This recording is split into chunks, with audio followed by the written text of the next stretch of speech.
नमस्कार शिक्षार्थियों, मैं डॉक्टर सुभाष मिश्र, सिक्किम केंद्रीय विश्वविद्यालय गैंगटॉक आपका हार्दिक स्वागत करता हूं। आज हम सहयोगी अधिगम उपागम पर परिचर्चा करेंगे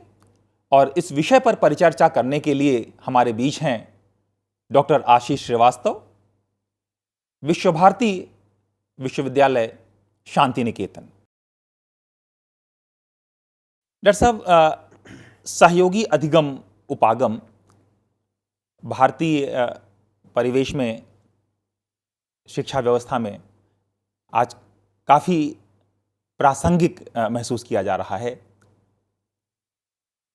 शिक्षा व्यवस्था में जो बुनियादी बदलाव हो रहे हैं उसमें सहयोगी अधिगम उपागम का भी एक महत्वपूर्ण अंश है, रोल है। आज आपके साथ मैं चाहूँगा कि हमारे शिक्षार्थियों के साथ आप अपने अनुभव साझा करें। इसका ऐतिहासिक परिप्रेक्ष्य क्या है, यह सहकारी अधिगम से किस प्रकार भिन्न है, इसकी मुख्य विशेषताएं क्या हैं। धन्यवाद डॉक्टर मिश्रा। सहयोगी अधिगम उपागम पर जब हम बात करते हैं तो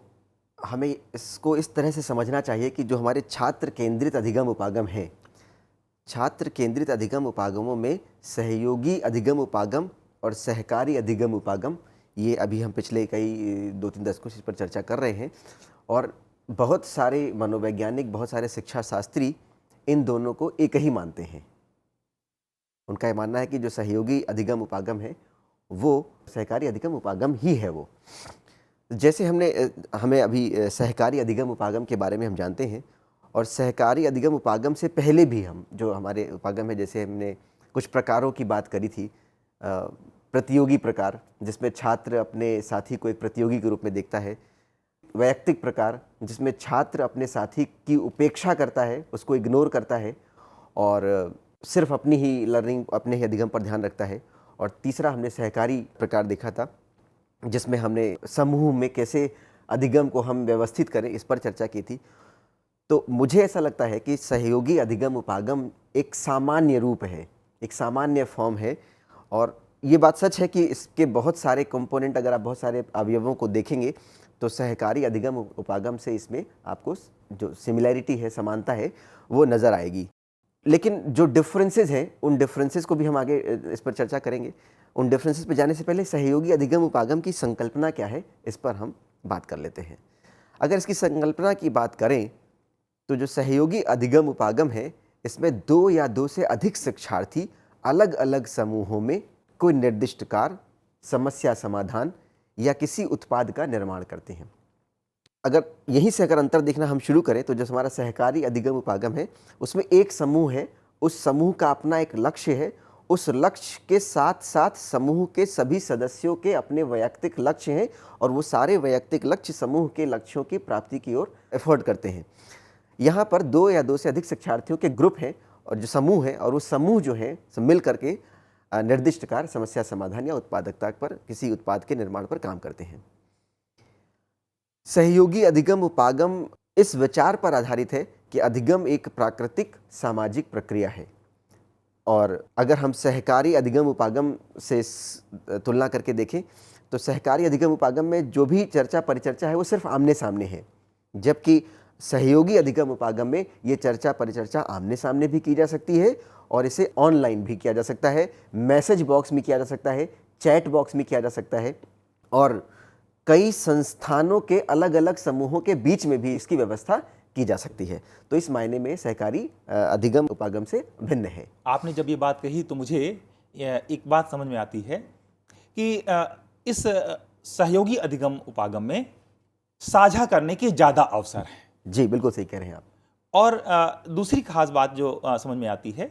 जैसा कि आपने भी कहा कि जो पहले के जो उपागम थे वो काफ़ी प्रतिद्वंदिता पर आधारित थे, बिल्कुल, और प्रतिस्पर्धा पर आधारित थे, और कहीं ना कहीं हमारा जो शिक्षा का जो ध्येय जा रहा था वो कहीं ना कहीं अचीवमेंट पर, उपलब्धि पर ज़्यादा जा रहा था कि किस तरह से दौड़ करके उस प्रतिस्पर्धा के माध्यम से हम अर्जित कर लें। जबकि अब इस सहयोगी उपागम के माध्यम से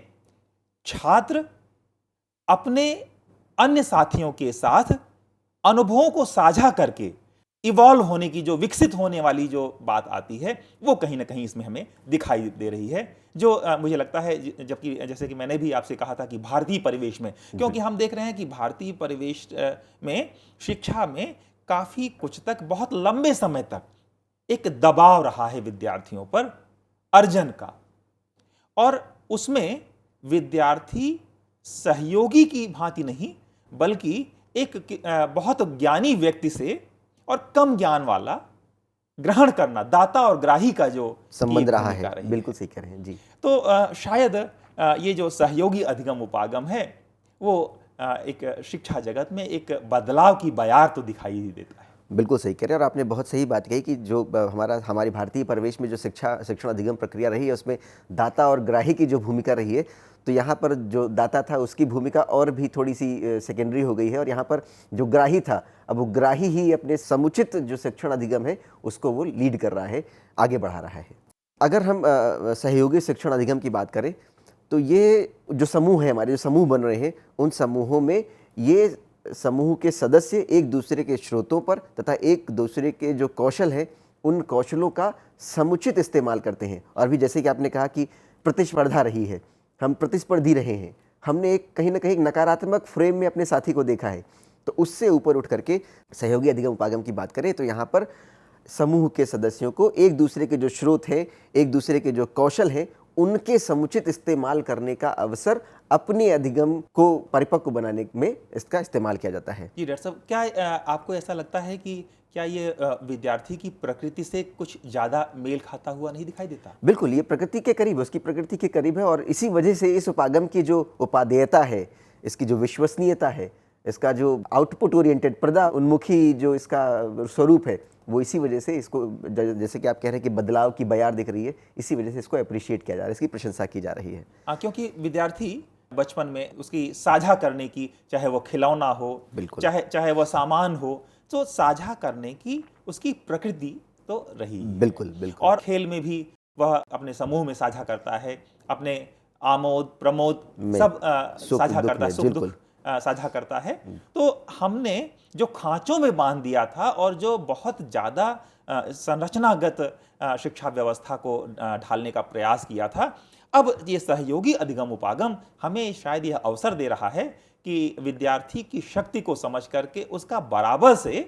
कक्षा में उपयोग किया जाए और वह बराबर का भागीदार बन रहा है। बिल्कुल, ऐसा मुझे आपकी बात से नहीं, बिल्कुल सही कह रहे हैं आप। और अगर आप इसको देखें सहयोगी अधिगम उपागम, तो इसमें जो पिछले उपागम था हमारा सहकारी अधिगम उपागम है, उसकी संकल्पना आपको काफ़ी हद तक ओवरलैपिंग दिखाई देगी, कुछ मायनों में ये उससे फ़र्क और भी होता है।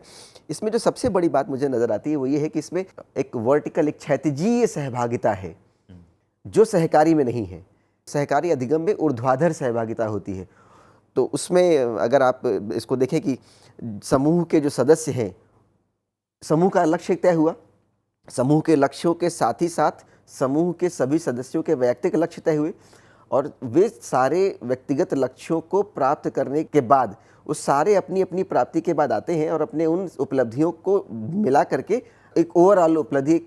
समेकित उपलब्धि जो है वो प्राप्त करते हैं, जो इसमें नहीं है। इसमें क्षैतिजी सहभागिता है जिसमें एक ही इशू पर वो ग्रुप काम कर रहा है, ना कि व्यक्तिगत रूप से काम हो रहा है।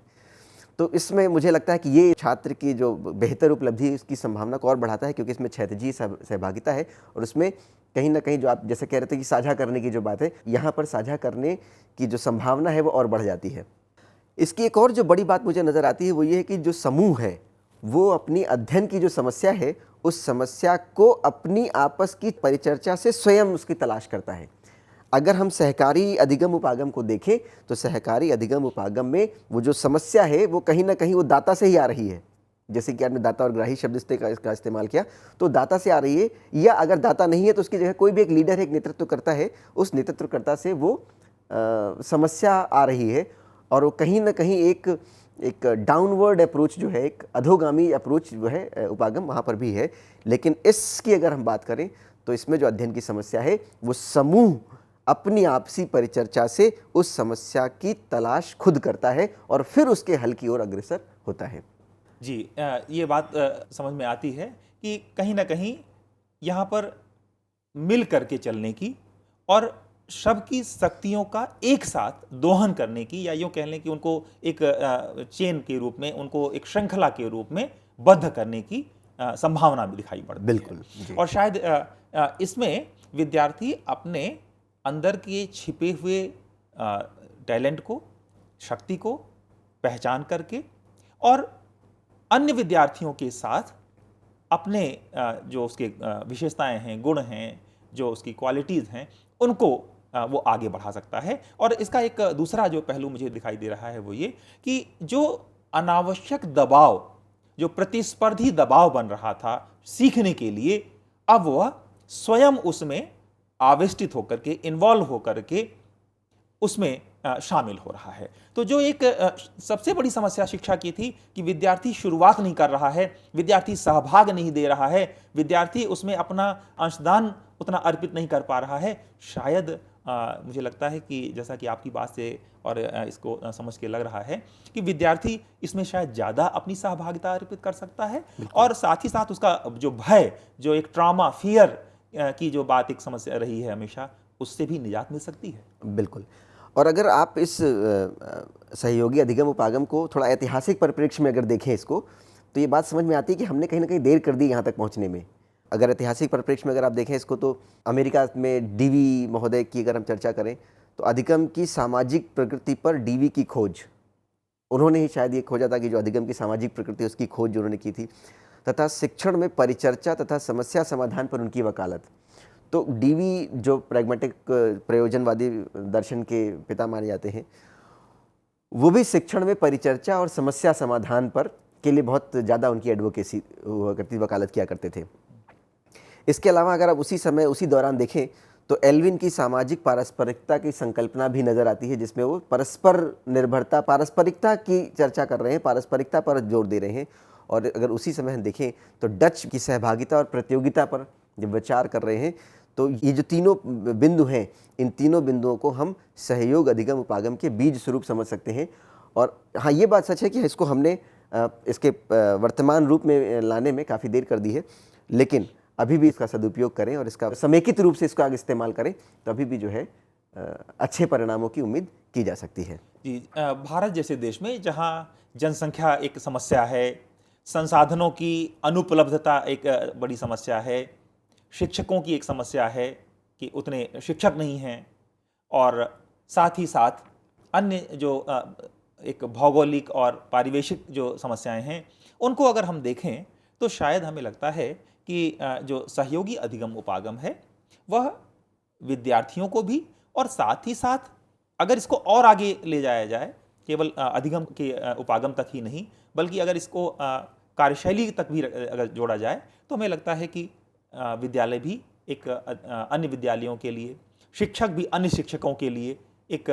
संसाधन के रूप में विकसित हो सकता है, बन सकता है। बिल्कुल। और शायद शिक्षण अधिगम के लिए अगर बात करें तो जो अधिगम की अधिक से अधिक संभावना को भी ये पोषित करता हुआ दिखाई देता है। बिल्कुल सही कह रहे हैं आप। और जब इसको ऐतिहासिक परिप्रेक्ष्य में देखने के बाद अगर हम इसको इसके सैद्धांतिक आधार की तरफ एक नज़र डालें, तो वहाँ पर जैसे कि आप कह रहे हैं ना, नॉलेज कंस्ट्रक्शन, उसकी बात, ज्ञान के निर्माण की बात, समूह के द्वारा, सदस्यों के द्वारा, शिक्षार्थी के द्वारा ज्ञान के निर्माण की बात, तो वो इसके सैद्धांतिक आधार में काफ़ी कुछ हद तक नज़र आती है। और इस अगर आधार की बात करें तो सबसे पहला नाम जो है वाइगोट्स्की का मेरे जहन में आता है। और इसके सैद्धांतिक, और वाइगोट्स्की सहकारी अधिगम से उनको ज़्यादा जोड़ा जाता है, लेकिन मैंने जैसे कहा कि सहकारी अधिगम की जो संकल्पना है वो इसके अंदर जो है कहीं ना कहीं समाहित है, तो इसका जो श्रेय है वो भी वाइगोट्स्की को ही दिया जाना चाहिए। और उसने इसका विकास किया, और सामाजिक संरचनावाद जो उसका सैद्धांतिक विचार था, उस विचार से इसको एक आधार मिलता है। वाइगोट्स्की का मानना था कि जो संस्कृति है, समाज है, भाषा है और अंतरक्रिया है समाज के बीच में, उसकी भूमिका को अगर आप समझ लें तो मानव के अधिगम को समझने के लिए वो बहुत ही महत्वपूर्ण रोल अदा करेगी, रोल प्ले करेगी। इसके अलावा वाइगोट्स्की का ये मानना था कि जो ज्ञान है वो सांस्कृतिक है, और इसीलिए वाइगोट्स्की ने बच्चों के साथ अपने अध्ययन में सामाजिक सांस्कृतिक उपागम का प्रयोग किया। और इस उपागम को संक्षेप में अगर आप कहें तो ये सहयोगी उपागम के रूप में इसको आप कह सकते हैं। वाइगोट्स्की ने इस बात पर बल दिया कि बच्चा जो है उसका विचार जो है, उसकी जो भाषा है, उसकी जो तार्किक प्रक्रिया है, उसकी जो सामाजिक अंतर्क्रिया है, उस सब का वातावरणीय संदर्भ में स्वभावतः विकास होता है। और इस पूरे पृष्ठभूमि में अगर आप सहयोगी अधिगम उपागम को देखें तो ये इन सारी बातों को कहीं ना कहीं पूरा करता हुआ नजर आता है। जी बिल्कुल, आपने ठीक कहा कि जो व्यगोत्स्की ने बात उठाई कि सामाजिक परिवेश के साथ, सांस्कृतिक परिवेश के साथ बच्चा अधिगम की ओर बढ़ता है। इसको थोड़ा सा अगर हम व्यवहारिक रूप से देखें तो हम स्वयं देखते हैं कि जब बच्चा घर में, परिवेश में, समाज में रहता है तो विद्यालय जाने से पहले भी बहुत कुछ सीख के जाता है, माँ से, पिता से, पास पड़ोस से। और वह जो अधिगम है वह कहीं ना कहीं सहयोगी अधिगम का एक रूप ही दिखाई देता है, जिसमें विद्यार्थी भी समाज से सीखता है, सहयोग करके सीखता है, और साथ ही साथ जो उसकी सीखने की जो प्रकृति है वो भी दिखाई देती है कि वो ऐसा नहीं है कि ज्ञान को केवल ज्ञान के रूप में, बल्कि ज्ञान को समाज में जीवन के अंग के रूप में वो स्वीकार करता है। बिल्कुल सही कह रहे हैं आप। और शायद यही कारण है कि जो आपने जो अभी बातें कही, इन्हीं बातों से निकल करके आता है वाइगोत्स्की का जोन ऑफ प्रॉक्सिमल डेवलपमेंट, जिसको समीपवर्ती सीमा विकास का क्षेत्र भी कहते हैं। उसमें वाइगोत्स्की इसी तरह की बात कर रहा है। वाइगोत्स्की कह रहा है कि किसी भी दिए हुए ज्ञान क्षेत्र में शिक्षार्थी का अपना एक उपलब्धि स्तर होता है। जैसे कि आप कह रहे हैं कि जब बच्चा जिस समाज से आ रहा है, जिस संदर्भ से आ रहा है, जिस वातावरण से आ रहा है, तो कुछ ना कुछ अधिगम लेकर के आ रहा है वो। तो वाइगोत्स्की भी ये कहता है कि किसी भी ज्ञान क्षेत्र में शिक्षार्थी का अपना एक उपलब्धि स्तर होता है और उस उपलब्धि स्तर को आप माप सकते हैं, उसको मापा जा सकता है। और फिर वो कहता है कि उसी क्षेत्र में विकास हेतु उनमें एक प्रकार की तत्काल क्षमता भी होती है, और इन्हीं दोनों के बीच जो अंतर है, किसका, जो उपलब्धि है उनकी जिसको आप माप रहे हैं, और वो क्षमता जिससे आगे के जो आने वाले संभावनाएं उनको प्राप्त कर सकता है, इन दोनों के बीच जो अंतर है उसको समीपवर्ती विकास का क्षेत्र कहा गया है। और शायद इसीलिए वो कह रहे हैं कि समीपवर्ती विकास का जो वो क्षेत्र है उसकी उच्च सीमा को शिक्षक तथा अपने साथियों के साथ चर्चा परिचर्चा द्वारा आसानी से प्राप्त किया जा सकता है। और इसीलिए सहयोगी शिक्षण उपागम जो है वो इस बात को प्राप्त करने के लिए सबसे मुफीद जो है वो उपागम नजर आता है। आपको शिक्षण व्यवस्था में इसके क्या लाभ दिखाई देते हैं, इसका क्या भविष्य दिखाई देता है? भविष्य पर चर्चा करने से पहले मुझे लगता है इसकी कुछ विशेषताएं हैं। अगर हम विशेषताओं पर चर्चा करें तो ये जो बात है और स्वभावतः जो है बाहर आने लगेगी। ये जो सहयोगी अधिगम उपागम है, सहयोगी अधिगम उपागम में किसी विशिष्ट विषय पर समूह में चर्चा तथा उस पर साझा समझ, ये इसका एक पहली मुख्य विशेषता है। एक तो विशिष्ट विषय पर एक बात करता है, समूह चर्चा परिचर्चा करता है, और चर्चा परिचर्चा के साथ ही साथ उस पूरे विशिष्ट विषय के ऊपर अपनी एक साझा समझ बनाता है। और इस समझ में समूह के सभी सदस्यों की बराबर की हिस्सेदारी होती है, ना कि किसी एक छात्र को दिए हुए लक्ष्यों और सारे लक्ष्यों को मिला करके समूह के लक्ष्यों को प्राप्त करने जैसी बात है। दूसरी जो इसकी विशेषता है, जो आपका खैर लाभ क्या है उस लाभ यहाँ से निकलता है, दूसरी जो इसकी विशेषता है उससे इसका लाभ भी निकलता है कि इसमें एक तो सहभागिता सीखते हैं बच्चे, सहभागिता के साथ साथ इसमें एक दूसरे की सहायता सीखते हैं। अगर हम थोड़ा सा पीछे जाएं और ये देखें कि हमारा शिक्षा का उद्देश्य क्या है, तो शिक्षा का उद्देश्य है सर्वांगीण विकास, बालक का सर्वांगीण विकास। और जब हम सर्वांगीण विकास की बात करते हैं तो हम उसके कॉग्निटिव, अफेक्टिव और साइकोमोटर डोमेन, यानी आपका ज्ञानात्मक पक्ष, भावात्मक पक्ष और क्रियात्मक पक्ष को विकसित करने की बात करते हैं। और ये जो विकास विकसित करने की बात करते हैं, ये विकास एक बैलेंस्ड डेवलपमेंट, बैलेंस विकास की बात करते हैं। तो जब वो एक तरफ तो विकास की बात कर रहे हैं और दूसरी तरफ हम प्रतिस्पर्धा के साथ जा रहे हैं, तो कहीं ना कहीं उस विकास में एक अधूरापन था। तो अगर सहयोगी अधिगम उपागम देखें आप, तो इसमें सहभागिता सीख रहे हैं और एक दूसरे की सहायता सीख कर रहे हैं, और उस सहायता से एक जो मानव समाज के लिए जो एक मजबूत आधार तैयार हो रहा है, उससे भी समाज बहुत आगे जाएगा। तीसरी बात है, चूंकि ये सामूहिक कार्य है, समूह का कार्य है, आपस में मिलजुल कर कार्य करना है, इसलिए इसके साथ वो एक प्रभावी दल कार्य, टीम वर्क जिसको हम कह सकते हैं वो, और जो संप्रेषण कौशल, क्योंकि हमको अपनी बात अपने समूह के बाकी सदस्यों तक कम्युनिकेट करनी है, संप्रेषित करनी है, तो प्रभावी दल कार्य तथा संप्रेषण कौशलों का विकास भी जो है इससे हो रहा है। तो कहीं ना कहीं इन सारी बातों के, इन सारे कौशलों के विकास के साथ जब आप समाज में जाते हैं और जब आप अपने अर्थ जगत में जाते हैं, तो कहीं ना कहीं इसका लाभ आपको मिलता है। इसका जो नेक्स्ट अगला जो बिंदु है वो बहुत ही महत्वपूर्ण है। इसमें सबसे बड़ी बात है, चूंकि ये समूह इसको निर्देशित कर रहा है, समूह इसको नियंत्रित कर रहा है, समूह ही इसको अग्रेसित कर रहा है, इसलिए इसमें गहन ज्ञान, क्योंकि समूह ही है और उसको ही खोज के लाना है, सब तो गहन ज्ञान, और गहन ज्ञान के साथ साथ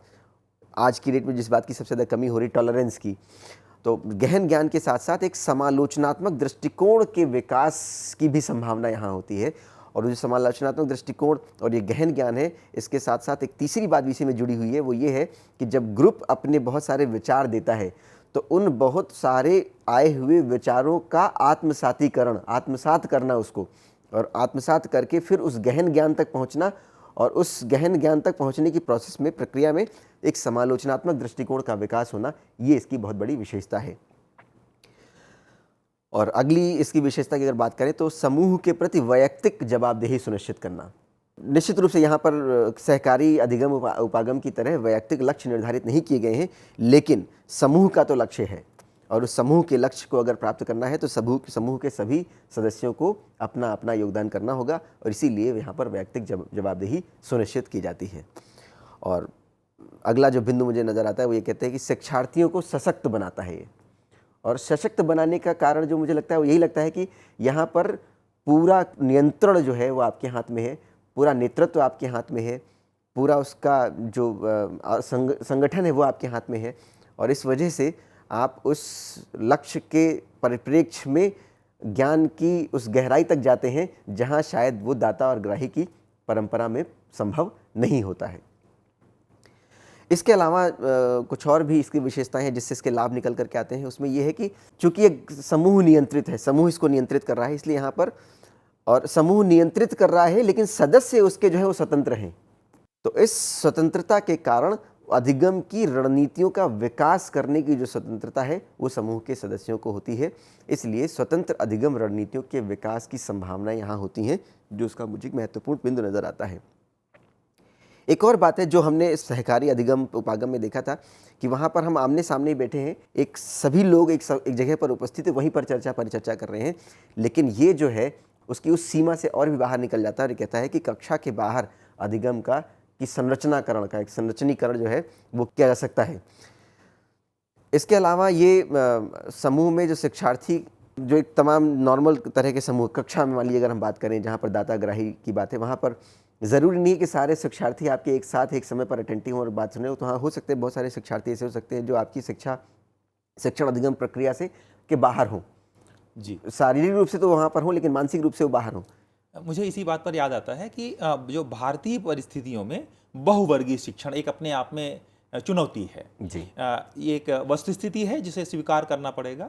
कि एक ही शिक्षक कई कक्षाओं का शिक्षण कर रहा है या दो शिक्षक मिलकर के पूरी कक्षाओं का शिक्षण कर रहे हैं। तो बहुवर्गीय शिक्षण में, ऐसी स्थिति में बहुवर्गीय शिक्षण में कई कक्षाओं को एक साथ एक या दो शिक्षक संचालित कर रहे हैं, तो ऐसी स्थिति में विद्यार्थी आपस में सहयोग करके एक दूसरे का जी, और जो उनमें से जो विद्यार्थी ज़्यादा उनके अंदर प्रतिभा है या ये कह लें कि अच्छे हैं, उनका समूहीकरण करके, और जो पीछे हैं उनको भी उसमें शामिल करके एक सहयोगी भावना के साथ, सहयोगी उपागम के साथ शायद बहुवर्गीय शिक्षण में इसका और भी ज़्यादा उपयोग किया जा सकता है। न सिर्फ उपयोग किया सकता है डॉक्टर साहब, बल्कि समूह में जो शिक्षार्थी का जो अलगाव है उस अलगाव को समाप्त किया सकता है, क्योंकि उसमें फिर वो उसको जब समूह बना देंगे आपको और सहयोगिता करनी है तो वो कहीं ना कहीं अपना अपनी प्रतिभागिता जो है वो करने लगेगा। तो वो शिक्षार्थी जो एक सामान्य कक्षा में अलगाव की स्थिति में चला जाता है, उसकी स्थिति को भी ये समाप्त करता है। इसके अलावा ये समूह द्वारा निर्देशित सहयोगी जो अधिगम उपागम है समूह द्वारा निर्देशित होता है। और इसकी एक और जो सबसे बड़ी बात मुझे नज़र आती है वो ये है कि एक समय पर अलग अलग संस्थानों के समूहों के साथ भी सहयोग संभव है। आज हम टेक्नोलॉजी के तकनीकी के युग में जी रहे हैं, तो एक साथ अलग अलग संस्थानों के साथ एक ही विषय विशेष पर समूहों के साथ सहयोग संभव है, और ये जो संभावना है ये आपकी उस गहरी समझ को और भी ताकत प्रदान करती है। एक और इसकी जो विशेषता मुझे नज़र आती है वो ये है कि सहयोगी अधिगम जो है वो गुणात्मक है। गुणात्मक मैं इसलिए कह रहा हूँ क्योंकि ये शिक्षार्थी का जो उपलब्धि है उस पर इसका जोर थोड़ा कम है, बल्कि ये शिक्षार्थी की जो परिचर्चा हो रही है उसका विश्लेषण करता है, ना कि उनकी उपलब्धि का। तो चूंकि परिचर्चा का विश्लेषण हो रहा है, इसलिए मुझे लगता है कि जो सहयोगी अधिगम उपागम है ये गुणात्मक है। हाँ, उसकी वैयक्तिक उपलब्धि की बजाय सामूहिक उपलब्धि की ओर ले जाता है, जी। सामूहिक उपलब्धि की जी। जांच करता है, या ये कह लें कि सामूहिक उपलब्धि को प्रोत्साहित करता है। बिल्कुल। बहुत अच्छी परिचर्चा रही। अभी इसके साथ ही साथ अगर ये इसको देखें कि सहकारी अधिगम से अगर भिन्नता कैसे है इसकी, सहकारी अधिगम से भिन्नता देखें तो सरसरी निगाह से हम ये देख सकते हैं कि जो सहकारी अधिगम है वहाँ पर समूह के लक्ष्यों के साथ साथ व्यक्तिगत लक्ष्यों पर भी बल है, जबकि सहयोगी जो अधिगम है उसमें समूह के लक्ष्यों पर ही बल है। सहकारी अधिगम में अधिगम का निर्माण व्यक्ति द्वारा है, जबकि यहाँ सहयोगी अधिगम में अधिगम का निर्माण साझा है, उद्विकासी है और चुनौतीपूर्ण है। यहाँ बार बार चुनौती मिल रही है आपको आपके समूह के सदस्यों के साथ साथ। इसके अलावा सहकारी अधिगम में जो प्रक्रिया है वो बहुत ही साफ है और पूर्व परिभाषित है, लेकिन सहयोगी अधिगम में जो प्रक्रिया है वो समूह की अनुक्रियाओं पर आधारित है और उससे वो लीड होकर के आगे चलती है। इसके अलावा अगर एक और बात देखें तो सहकारी अधिगम में पूर्व निर्धारित भूमिकाएं हैं, जबकि जो सहयोगी अधिगम में यहाँ पर साझा और तय की गई भूमिकाएं हैं। वो भूमिकाएं जो समूह के सदस्यों ने आपस में तय की हैं वो भूमिकाएं इसमें नज़र आती हैं। अगर इसको आगे देखें तो सहकारी अधिगम में नेतृत्वकर्ता की भूमिका महत्वपूर्ण रही है, लेकिन सहयोगी अधिगम में समूह के साझा अनुभव जो है वो महत्वपूर्ण रहे हैं। यहाँ नेतृत्वकर्ता की जो भूमिका है वो ज़्यादा नहीं है, बल्कि जो अनुभव है वो महत्वपूर्ण है।